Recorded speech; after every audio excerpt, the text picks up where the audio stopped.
Welcome to episode 36 of the Health KPI podcast.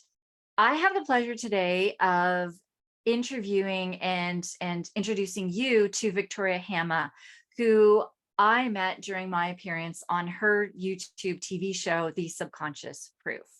Viktoria is a highly skilled chronic pain and wellness coach who is equipped with a diverse educational background in hypnotherapy, massage therapy, personal training, and her unique skills allow her to address a wide range of issues where she particularly focuses on substance addictions, trauma, and serving diverse populations, including Indigenous communities in Ontario and in Canada. In addition to running her own successful practice, Viktoria has dedicated her time to educating clients and individuals at a private addiction treatment center. She also extends her expertise to various Indigenous reserves in Canada, contributing to the well-being of the communities. Furthermore, Viktoria she collaborates with numerous organizations, including businesses, private schools, throughout contract work. Her exceptional work has garnered a lot of recognition, and she has been featured in numerous podcasts and various news articles. Through these platforms, she shares her valuable insight and experience in assisting clients with mindset transformation, chronic pain management, and weight loss. I'm beyond excited to have you here today, Viktoria. Your expertise, the way that you approach things, I love your view on everything. And I mean, anytime that I've talked with you too, you're always like researching and checking into books and all of that as well. So I am so excited to dive into this interview with you today. So welcome. Thank you so much. I'm so excited because you do amazing work as well. And I feel like when I met you, I was like, yes, we have more people in the world talking about this stuff. Yeah, absolutely. And so this podcast as well, you and I have been talking because originally it was planned when I was doing burnout, and we've switched it to more of tracking the stress symptoms, because that's where more people sit and resonate. And through talking about that with you, you also resonated that through with what you do. So if you don't mind giving us a little bit insight into that from your point of view, that would be great. Yeah. So because I work with such an interesting population, I mean, I have ultra wealthy, high professionals who own, maybe not even just one company, but multiple companies, or sit on boards of multiple companies. And then I have other people that I work with who were literally homeless last week. So there's, and everybody in between. So it's such a wide variety. And what's really amazing is that we love to think that we're really unique, and we are in some ways. But the way that we deal with things, whether it's emotion, stress, trauma, is really similar. Mm-hmm. And so when I talk to clients about stress, it is very minimized. They really don't want to address it or acknowledge it in the same way, or they use it as like a badge of honor. Like, I had so much work this week, I couldn't possibly have added anything else. And they almost want me to go, good job. And I'm like, that doesn't sound healthy. Like, what are you doing to help manage that? Yes. And then they don't have an answer. And I've noticed that what's really fascinating is when I got into the addictions work, how many high-level, high-powered CEOs and people who ran their own businesses really use substances as a way to mask other things happening in their life, like their symptoms of stress, anxiety, burnout, whatever you want to call it. They use substances just to get them through. Mm-hmm. So I'm glad that we are able to have this bigger conversation around this. Amazing. Yeah. And as you're saying that, this picture is actually going through my mind, because I used to work downtown Toronto with, and always going out to the clubs when I was in my 20s. We're going back 30 years ago, but I would be out there and I would be seeing clients that were working in the gym with us, and mixing the Red Bulls in with the alcohol, and then you knew that they were doing some sort of an upper, and that to keep them going continually. And then I knew many of them personally that they would also be taking something to be able to get them to sleep for the 3-4 hours until they would be taking something in the morning to get them going again in order to be pushing themselves. So yeah, it was a badge of honor to them. They would almost brag about what they were putting into their bodies to give them all of this extra, what they thought was focus and energy.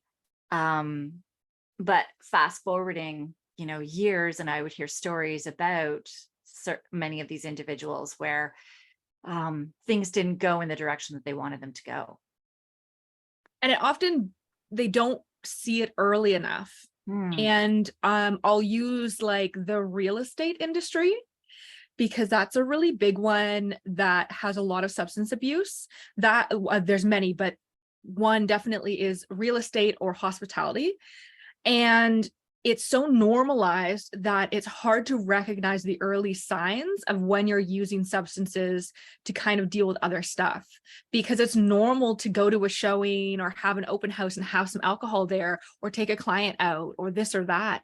And I mean, in the hospitality industry, it's even worse, because you're literally sometimes working at a bar where, ideally you're not drinking at work, but you might be. And if you're not, like, you're exhausted, like, let's just take a bump of cocaine and like, let's just keep it going, because I need to work until 4 a.m. and I don't have the energy.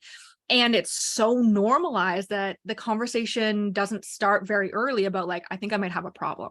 And nobody else wants to even say that to you, because they're doing the same stuff, and the guilt of, well, I'm doing the same thing, so I'm not going to say anything, because then that might be admitting that I have a problem.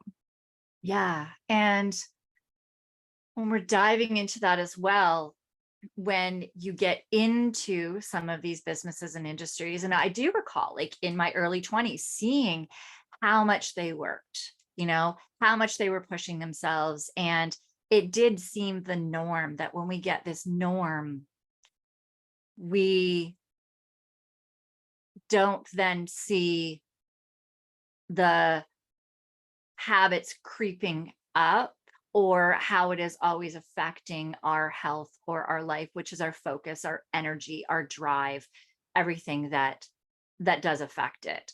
So with me, like, that's where I love using health trackers, because we can see if somebody is coming and saying that they're pushing all these hours, and go, okay, let me look at your sleep.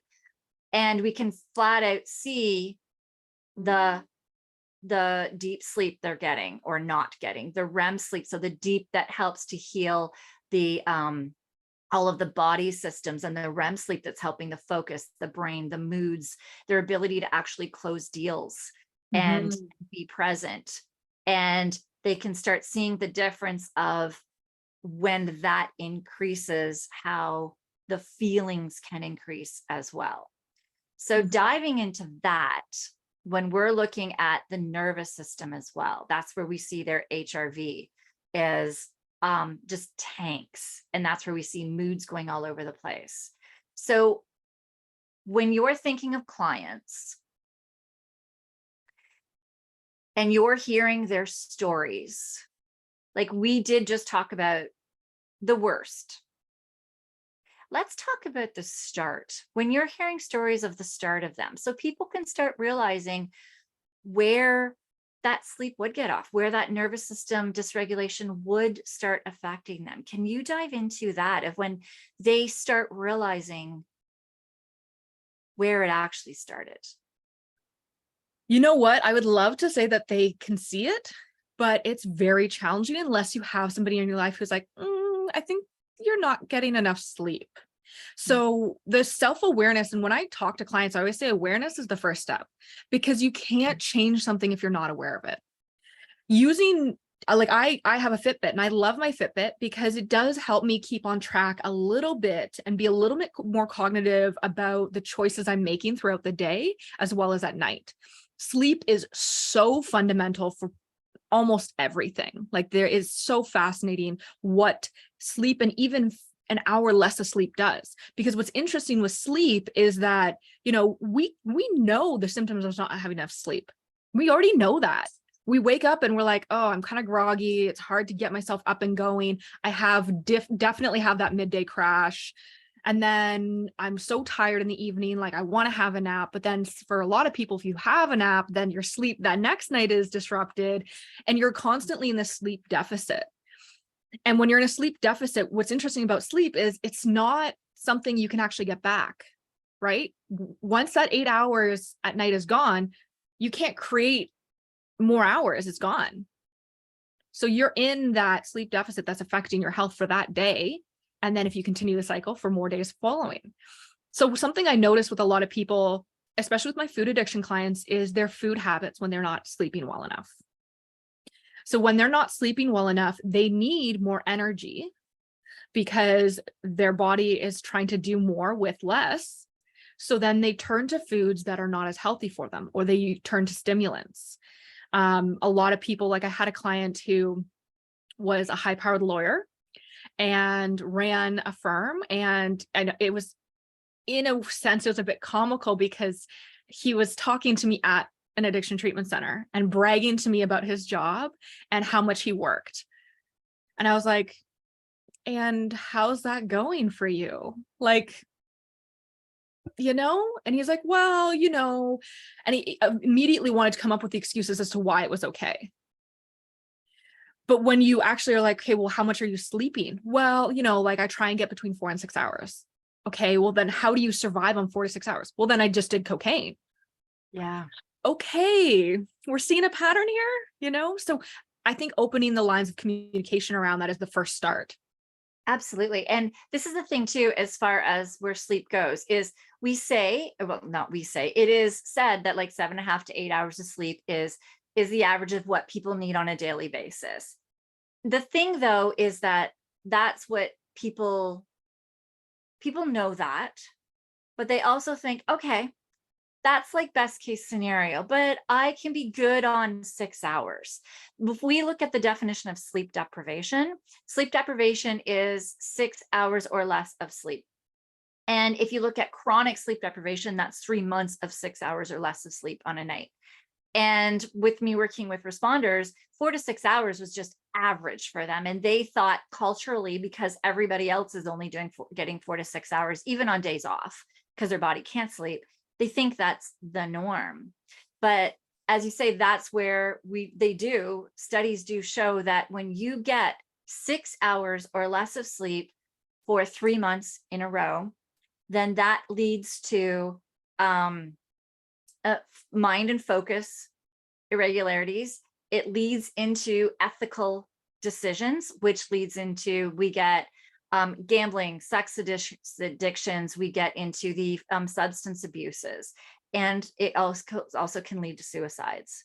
That when I first started working with responders, well, throughout my time with them, they didn't tell me when they came into my program that they were having suicidal thoughts, thankfully, because I would have been like, okay, we need to get you right away into somebody. But through working on their sleep, through regulating their nervous system, through getting all of those stats, those KPIs up, they would come to me after about 6 months and go, my suicidal thoughts are gone. And I'm like, whoa, what do you mean? And they're like, but they were getting their 8 hours again, and they started paying back their sleep debt. And you can see that in the stats too, that once you start getting the proper amount of sleep, deep sleep takes over, because your body starts healing first, and you're not getting hardly any REM. Deep creeps into the entire sleep. And as you're paying back more and more sleep debt, deep starts going back to the first 2/3 of your sleep, which it's supposed to be, and REM starts coming in at the end of your sleep and eventually getting to the last 2/3 of your sleep. But it takes them sometimes years to get that sleep debt paid off. Well, and what's interesting is you can often figure this out also if you ask people if they dream or not. That's Yes. a very good indicator of how their nervous system is doing and what kind of sleep and the quality of sleep they're getting. Because if they never dream, then they probably aren't getting very good sleep. Yes. The dreaming as well, although I did have many situations with responders when they were taking like melatonin or something, where the majority of people don't need melatonin, and it's marketed in a way that is not the way that people need it. And if you do not need melatonin and you're taking it, even if sleep deprived, it can give you very some horrific dreams. It can actually bring up some of their traumas and stuff. So it, as exactly what you're saying, if they're not taking any supplements for sleep and they're not dreaming, then yes, absolutely, that is a key sign of that sleep deprivation. Yeah. So what about nervous system? Oh, sorry, you had something on I was sleep. going to say the other big key I love to remind people of when it comes to sleep hygiene is sedation is not sleep. Yes, yes. And Big. that's an important key because, again, when people are intelligent enough to know they're supposed to get the 8 hours, they will use other substances, whether prescribed or unprescribed, like melatonin or a sleeping pill or similar, as a way to help fall asleep. Or a lot of people like to say, well, I just have a drink or two before bed. We That have a is shot of NyQuil. sedation. Mm-hmm. I used to hear a shot of alcohol with a shot of NyQuil. Yeah. Very common. Mm-hmm. So explain to me the difference between the sedative and a sleep aid. Well, so so here's the interesting thing is I would argue most sleep aids are sedatives if they're not natural. Natural is meaning that they come from plants and herbs and are just trying to stimulate your nervous system to kind of calm down, bring everything down, allow your body to actually rest, because your body will not rest if it doesn't feel comfortable or safe, which is why a lot of first responders won't sleep well, because they're so used to being having a heightened nervous system that their nervous system's always on alert. And, through history, we needed to be alert to know if a tiger was coming into the cave. So if we felt like we were in a place where we couldn't control our safety while we're sleeping, we wouldn't go into deep sleep. And if you're not in deep sleep, that's also why I say dreaming can be a really good indicator of whether or not their nervous system is really heightened. So they stay in this really light stage sleep so they can be awoken very easily. So when you use natural supplements, sometimes that helps the nervous system piece to bring everything down. When you use a sedative, it is just making you unconscious. Being unconscious is not the equivalent to sleep because your brain is not doing the same things. Sleep is an incredibly important tool, obviously, for tissue repair and bone repair and all these other processes that happen at night, but it's also really, really super key for the brain and brain health. And that's why you see such a huge correlation between people who have different mental health disorders and sleep issues. So the brain has to, categorize information and log it and create, short-term memory space and all these other things. And if you are unconscious, the neural activity is not working the same way. You're not having the sleep spindles the same way. You're not having that connectivity in the brain because the brain is actually quite active at night. It's just active in a totally different way. And if you're sedating yourself, you're sedating your ability to have an active brain. Yes. Yeah. And so just one more thing on that too, is your nervous system is actually in charge of 50 hormone responses: sleeping, waking, metabolism, cholesterol, blood pressure, healing, repairing, moods, cognitive thinking. Then you get like your typical, what you think of the hormones of your reproductive, sex, libido and stuff. But there's 50 different responses there, and you need natural melatonin, not synthetic. You need natural melatonin to kick in. And once natural melatonin kicks in, it almost like is a tripwire to start this cascade of these other hormones healing and repairing themselves. That if you're sedating yourself, you're not naturally releasing melatonin. And so, as you said, exactly, the brain is not doing what it needs to do to be healing, repairing, and doing all of those things. Exactly that. So it's quite fascinating. Yes, that sedative just knocks you out and makes it look like you're sleeping. The sleep aids, those tinctures, help to lower your nervous system so your natural melatonin can kick in. Yeah, absolutely. Absolutely. All right. So that did tie in some of the nervous system and the sleep. So where do we go with more nervous system when it's coming to addictions? Well, so often a huge correlation with addictions is resiliency, which is the nervous system. So many people who are in active addiction, who get to the point where they do need interventions and treatment beyond the scope of what they can do at home, their nervous system is such a mess, whether they have trauma or not. Also, it's not just trauma related. And this ties into pain as well. So when I see them, it's interesting, you get to see their journey. So they're there often anywhere from 30 days to 90 days. And then the rare person's there 120 days, but they really don't take anybody for less than 30 days for many reasons. Even if they come already in a detox program, so they've already technically detoxed, they still need 30 days because your nervous system needs to reset. So leading up to addictions, they have a lot of things that are unstable in their life often, whether that was from childhood or it's a repeating pattern now at adulthood. Their nervous system never knows how to relax. It's always hyperstimulated. And then you have kind of two people. Your nervous system crashes and then you need an upper, or you need a downer to help you relax. So it's that person who they were going all day and their nervous system is constantly like, all day to try and be productive. And then 5 o'clock hits and they're like, I need a drink because I need my brain to shut off. You know, how many people literally use substances to say like, I need it to relax.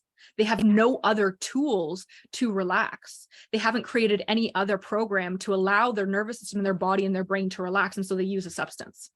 Yeah. So coming home from work, having a drink when you chat with your spouse might be it, like when we're looking at that at first, we're like, oh, that's great. They have a ritual for them to have that time together, the quality time between spouses, which many people don't have. But when we stop and look at it, that alcoholic drink is there. And do they need, like, feel that they need it in order to be able to switch that nervous system from that work into this home conversation? And then quite often too, after they do have that drink, when they've come home from work, they're back in the office doing more work as well and back in that nervous system later on. It's similar as the way people use cigarettes, right? You don't, most people don't use a cigarette when they feel great. They use the cigarette, you know, post stimulating situations, post stressful situations. And I say stimulating because then there's always the cigarette after sex, which I would argue is still the nervous system trying to come down. It's just not in a way they would think about it, right? And it's the same way with other substances. They just don't have other tools, and their nervous system, again, we can't live in that state. Our body will not function. It will just stop. This is why we have such, you know, prevalent issues with blood pressure and heart attacks and strokes, and diabetes is also really connected. Like there's so many other things that are connected to that intense nervous system all the time. Yeah. And we get where, like with the nervous system, when you're tracking that and we're looking at your HRV, it is amazing when I get clients to track their alcohol use. And it is interesting because it does hit different people differently.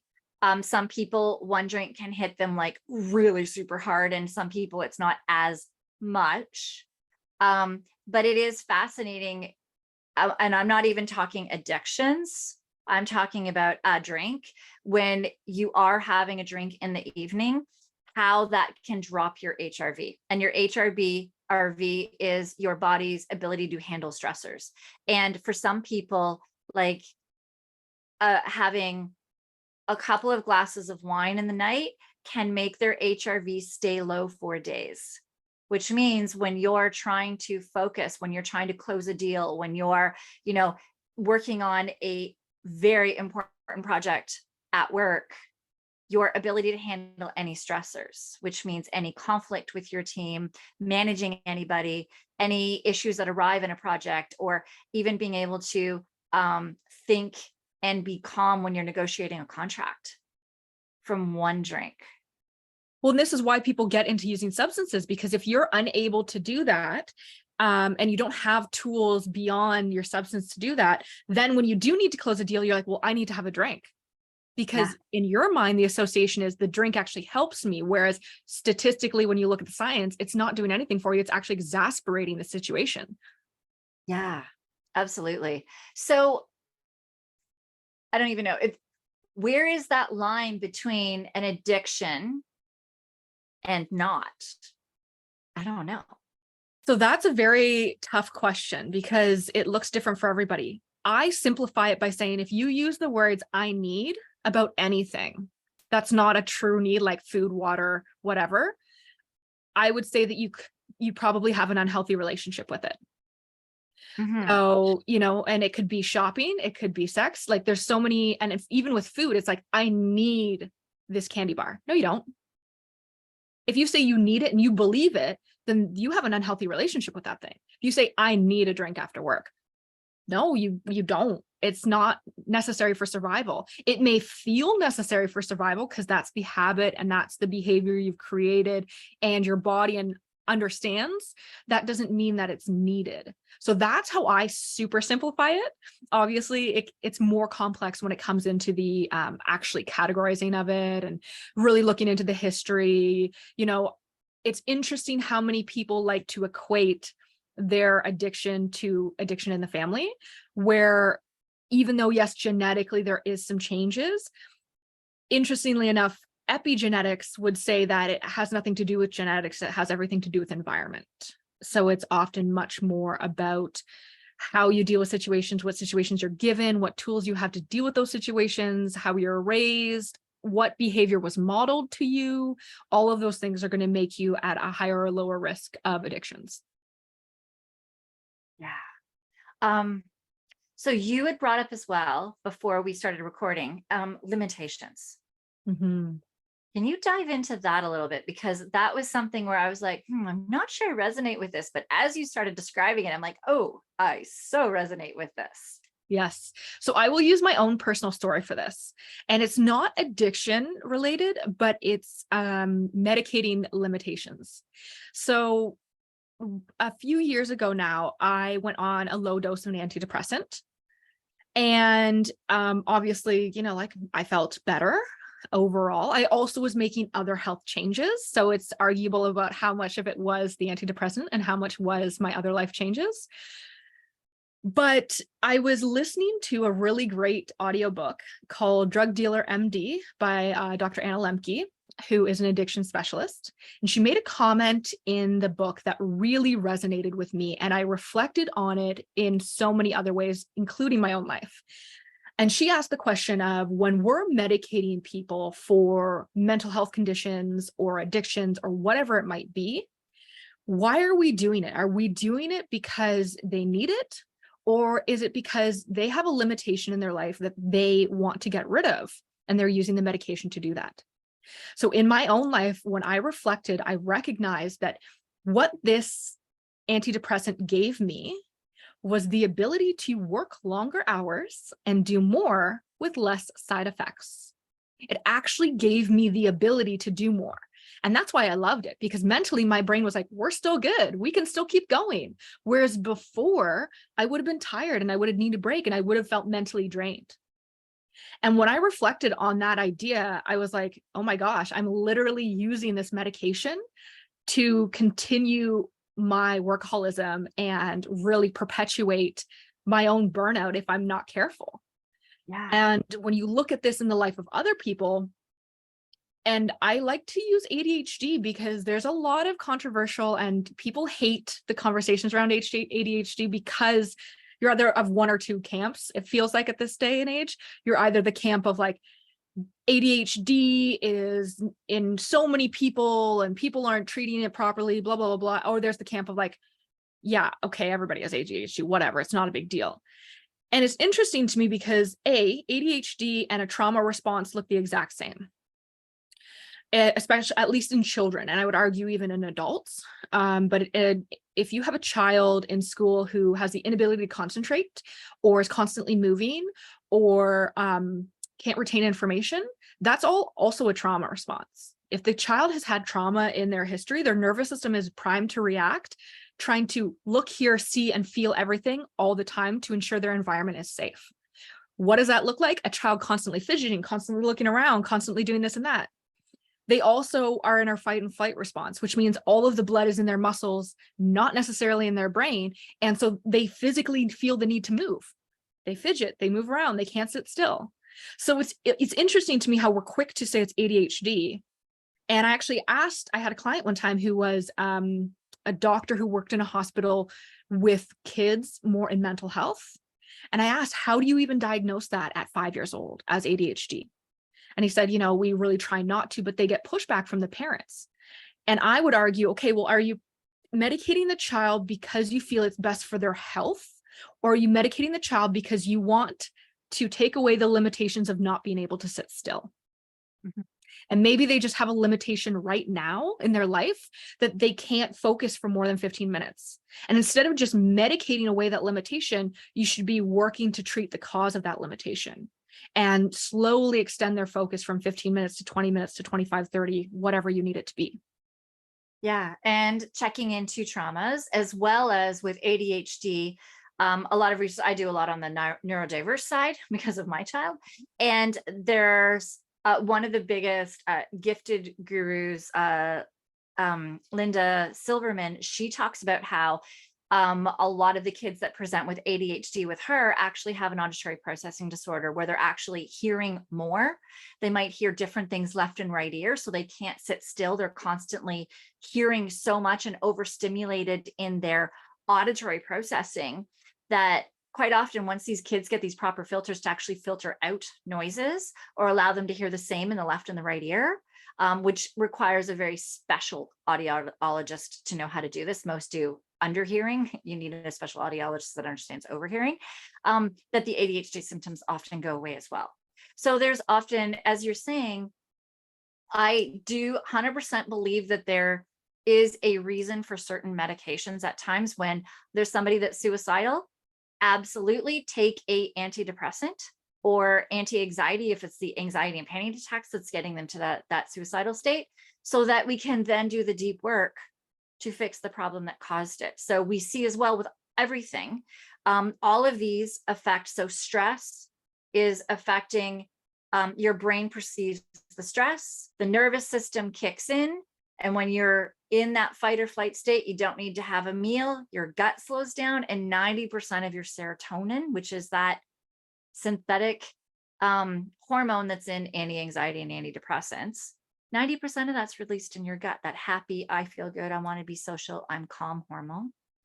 And we get like, and all of these other 50 hormones of your stress, a lot of those are released through the gut as well. So there's so many different pieces of this puzzle that are in place. And if we're just giving a drug to mask all those symptoms, we can't actually fix the root of the problem. Yeah. And don't get me wrong, I'm not against medications. My issue with the way a lot of people are treated is there's no treatment plan around the medication.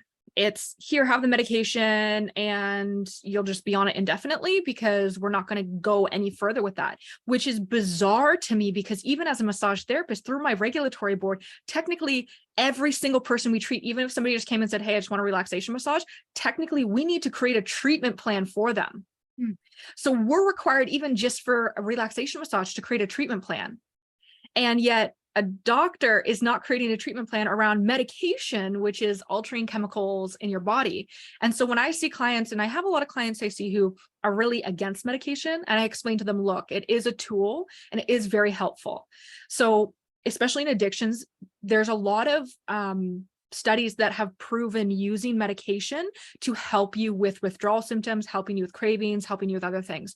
Because if you have 30 days to deal with, let's say, a lifetime worth of stuff, you need to be able to be focused on all of those other stuff and creating other tools, not on going through physical withdrawals, not on going through these physical issues.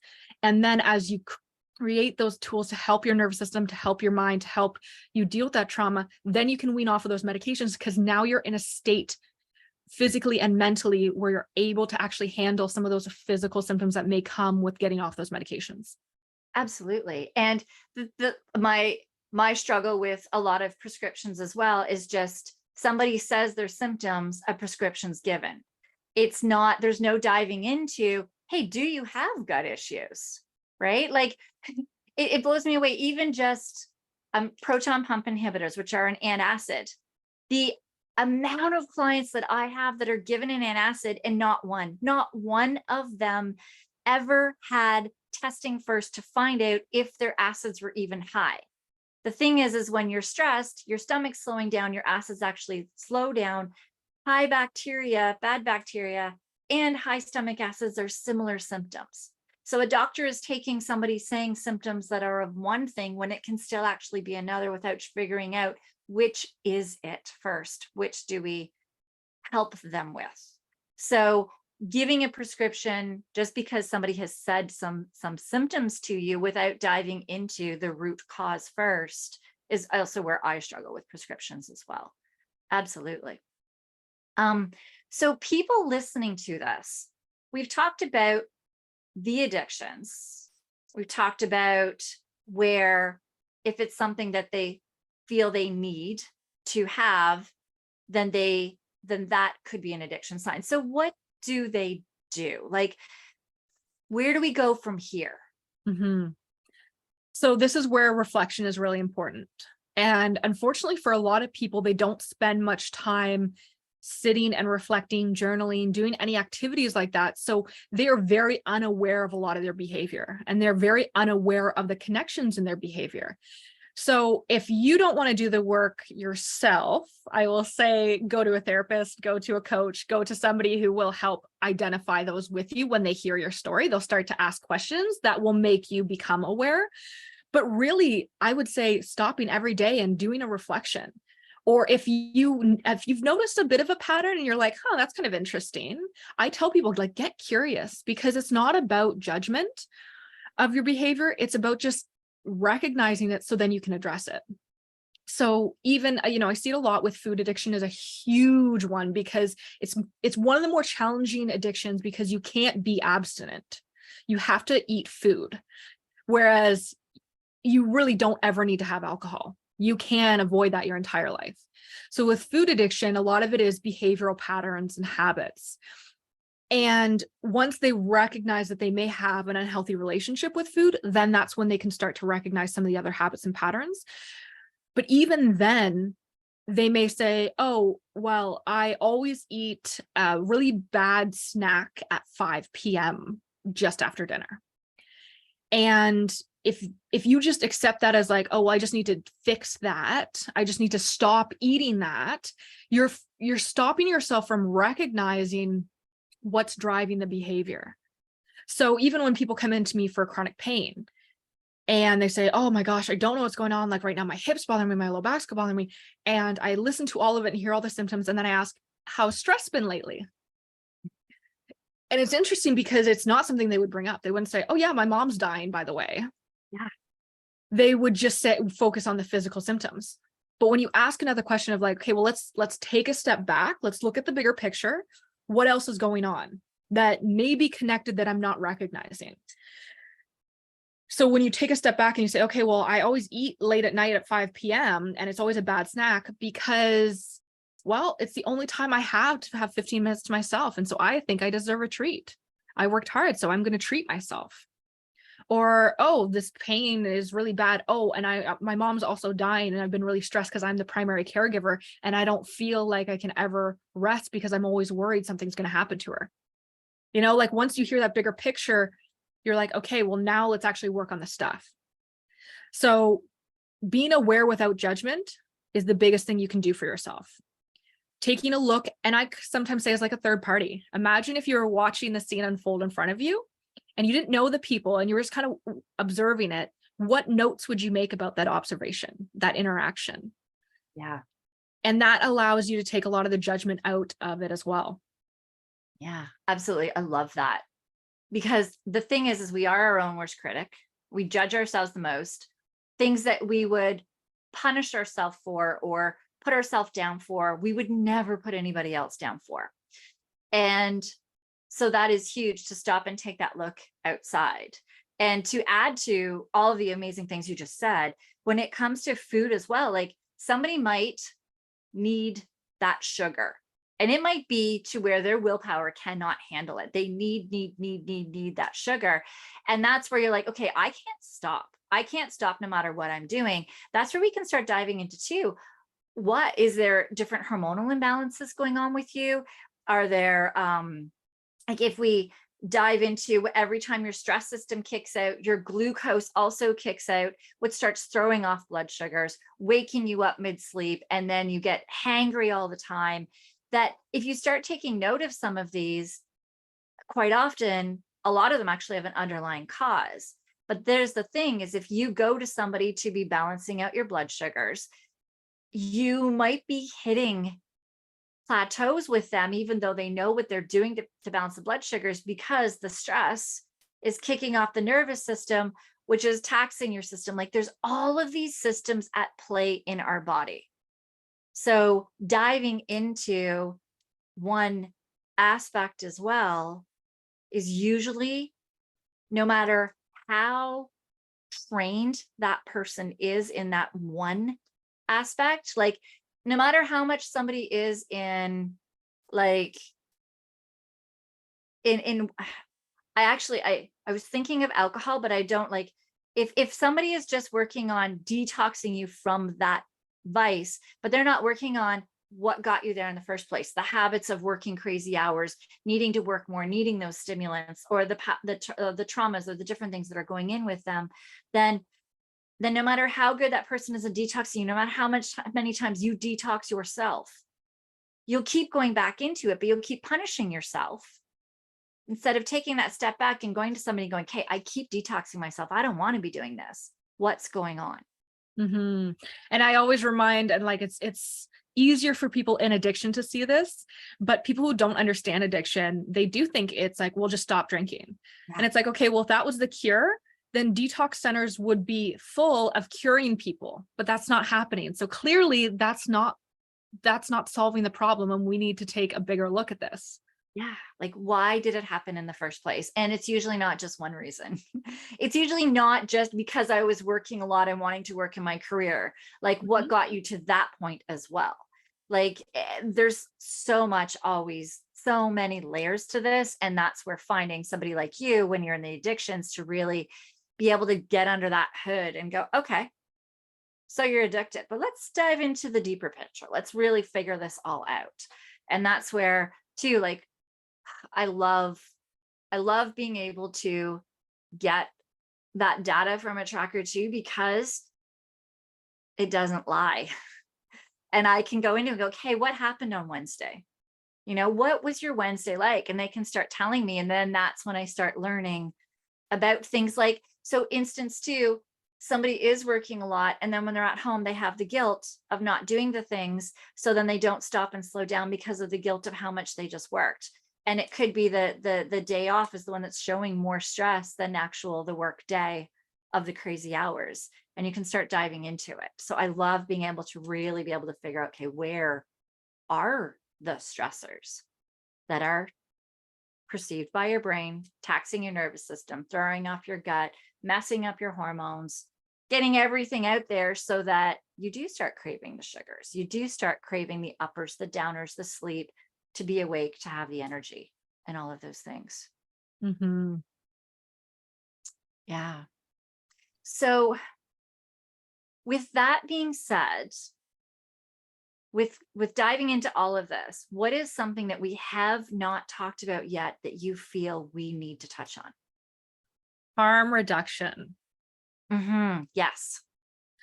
So abstinence is fabulous, but statistically, it is not as effective, at least in a big global picture. And it's interesting because this is a topic that, yes, is specific to substances, but I argue can be translated over into even just managing your stress. Because yeah, the absence of stress would be fabulous. It'd be great, like, cool, just don't be stressed, right? Just don't be stressed, no big deal. But that's not realistic for some people, at least, especially depending on where they are in their life. Just like there's going to be some people, if they've been on some of these heavier opioids and methadone and fentanyl for a long time, abstinence is incredibly challenging, and their nervous system is going to take a really hard hit trying to be abstinent. And then they just fall into addiction again. And because they fall back into addiction, one of the most heightened times for overdoses is when they leave treatment. They are at a really, really high dose of overdosing when they leave detox or treatment. And that's when a lot of people die. because they haven't had it in their system, and then they can't manage what's happening, and then they just overdose because they just kind of, it's like a binge, right? Whereas when you treat it in a harm reduction capacity, you say, look, I get that you're doing this. You know it's not good for you. You know you don't want it, but you don't know how to change it yet. So let's take some smaller steps to get you to where you need to be. Whether it's, and this is a really controversial subject, but safe injection sites. Safe injection sites, people are like, why are we spending money to have people be able to shoot up and get high in a government facility? Well, for one, it's statistically shown to also make it safer for the public, because now you don't have dirty needles in playgrounds or other things. It also means that diseases and other things aren't being translated around because, again, it's safe, secure needles. If there is an overdose, help is right there and available. And it also means that support systems and information, and when people actually say, hey, I'm ready for help, it's all right there and they can get help right away. So that's a form of harm reduction because, again, you're not stopping them from using their substance, but you are giving them the option to use less. You're giving them the option to, treat the body a little bit better.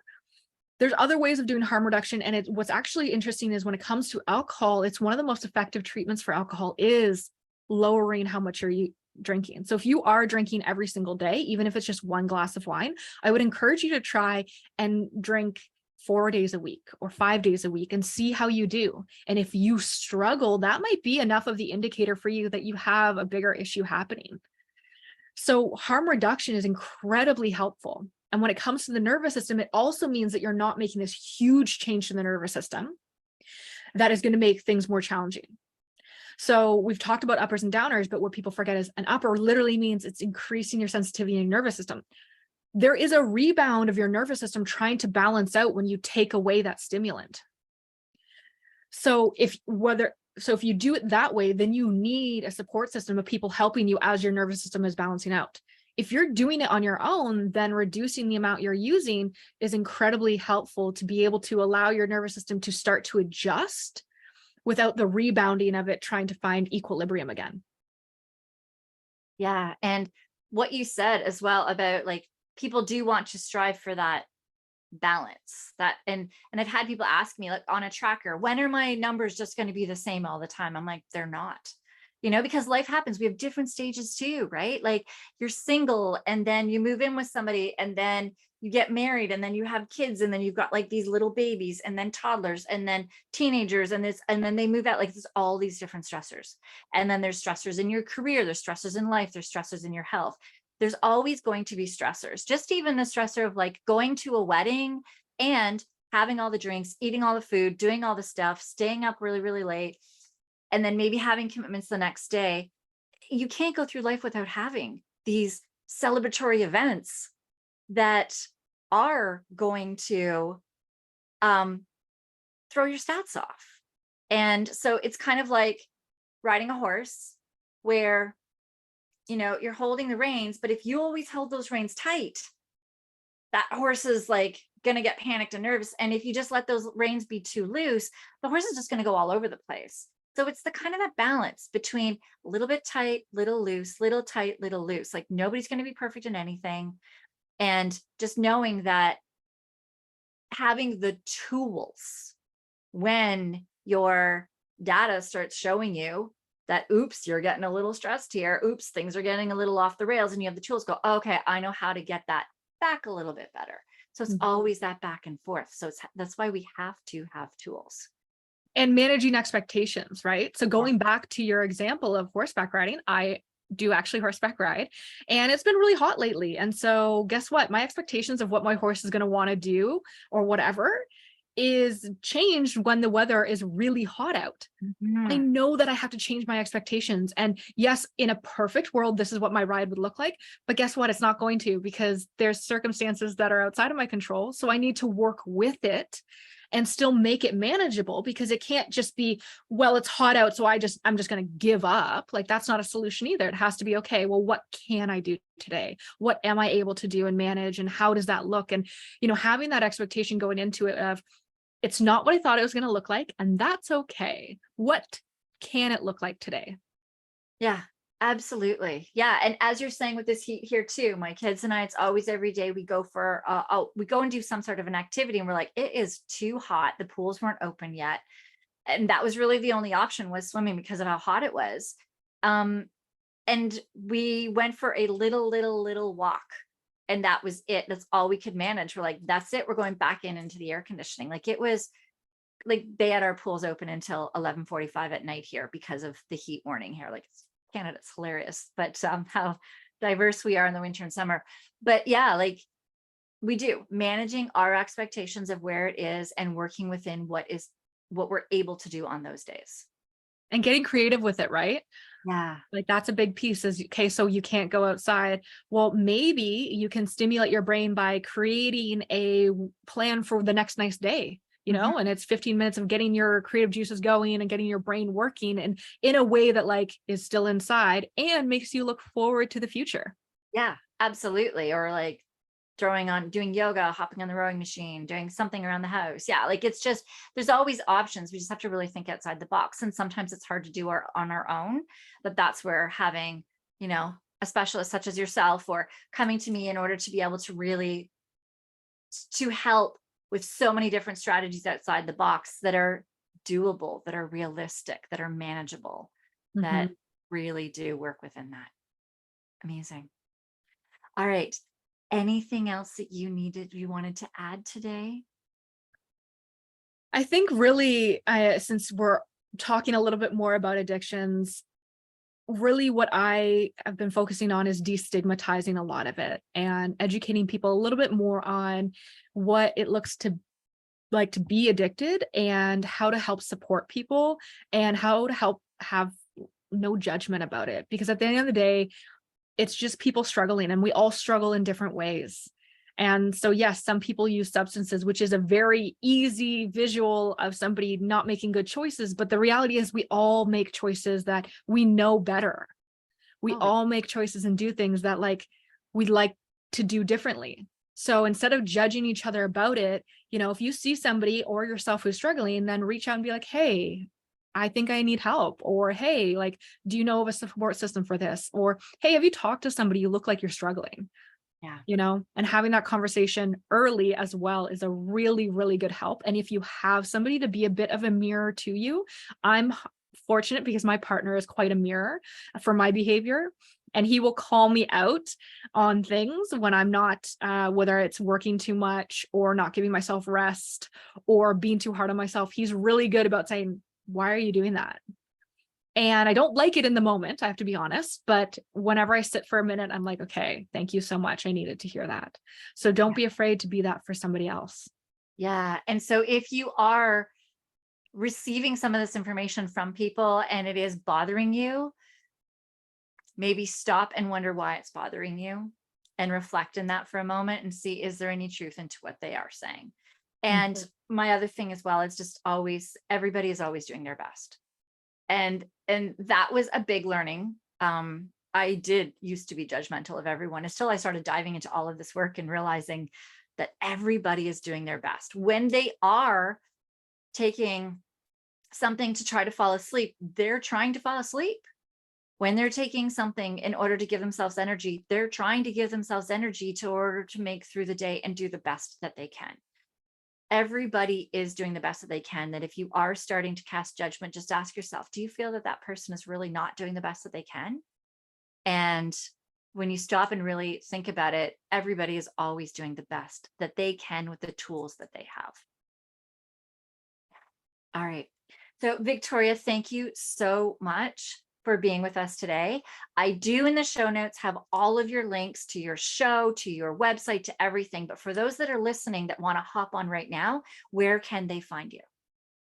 So if they're a social media person, they can check me out on Instagram at VIKKAH or hop on my website, www.victoriahamma.com, Victoria, VIKTORIAHAMMA. All right. And that is in the show notes. So just remember that there's a K in Victoria, and Vika with an H, two Ks and an H. So, but just go to it's easiest. Just scroll to the show notes right now and click the links are right there and you can go right to it. So thank you, Victoria. And it was absolutely great having you today. Thanks so much. I appreciate it. All right. Thank you, everybody, for listening today. And if you have any questions, as we said, you can go for Vika's information down in the show notes. Mine as well is in the show notes. So if you'd like to work with either of us, find out more information about what either of us does, go into the show notes. And if you do go on to Vika's or my social media, to her TV channel, my YouTube channel, definitely go and leave comments, like, subscribe. That is how more people can find us as well. So we would really, really appreciate your support. And we will see you in the next episode.